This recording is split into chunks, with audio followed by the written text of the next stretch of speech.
Rodrigo Parra Wong, y es que en el mes de julio son varias las regiones que no han presentado, gracias a Dios, fallecidos por COVID-19. Rodrigo, ¿cómo está usted? Buenas tardes, gracias por atendernos. Buenas tardes, Carlos. Gracias por la invitación. A ver, haciendo un análisis completo respecto a estas cifras, ¿cuáles son aquellas regiones que no han presentado ya fallecidos por COVID-19? Bueno, son la gran mayoría. Hablamos mejor de las que todavía están presentando. Creo que son Ancash, Arequipa, Cajamarca, Cusco, Ica, Lima, sobre todo La Libertad, Lambayeque, Loreto, Puno y Tacna. En estas regiones, al menos algunos días durante este mes están aún presentando fallecidos. Bueno, se están presentando fallecidos. La mayoría de ellos se está concentrando en Lima. Hablamos de Lima y Callao, casi un 30% de estas muertes diarias se están concentrando aún en esta región. Ok, ¿y a qué podríamos atribuir este descenso en el número de fallecimientos, Rodrigo?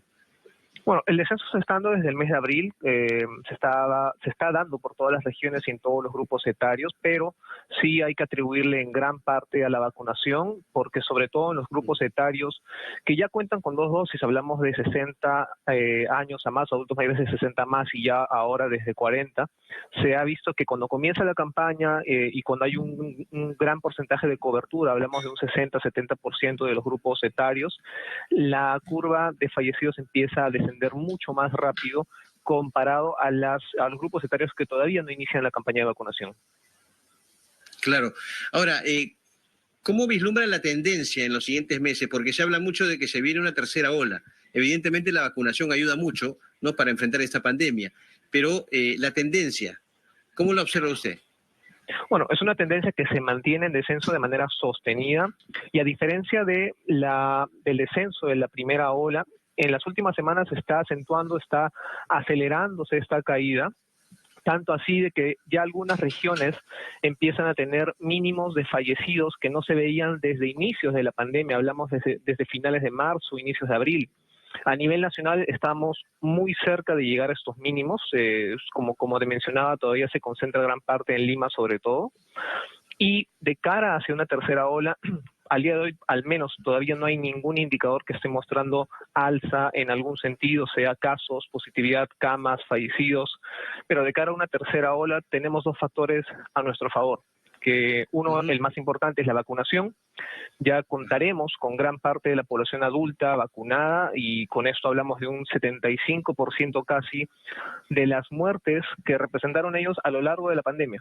De cara a una tercera ola veríamos seguramente nuevos picos de casos, veríamos seguramente incrementos de hospitalización, sí, pero no deberíamos ver aumento de la igual manera que hemos visto en ocupación de camas UCI, ni tampoco de fallecidos sobre todo, ¿no? Esto por efecto directo de la vacuna, como te mencionaba. Otro factor importante es que en esta segunda ola, aún en descenso y en valores mínimos, contamos con una holgura o disponibilidad de camas 5 veces mayor a la que contamos después de la primera.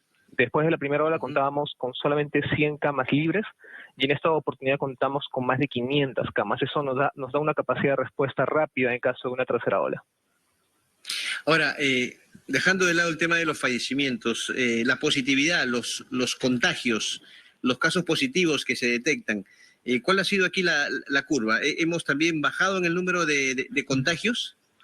Sí, en cuanto a la positividad, ya estamos incluso por debajo de los niveles en los que estuvimos en el mes de noviembre después de la primera ola, que eran alrededor de 5%. En este caso estamos en un promedio de 3 a 4%, y puntualmente en Lima Metropolitana, donde se concentra la gran cantidad de casos, estamos entre 2 y 3%.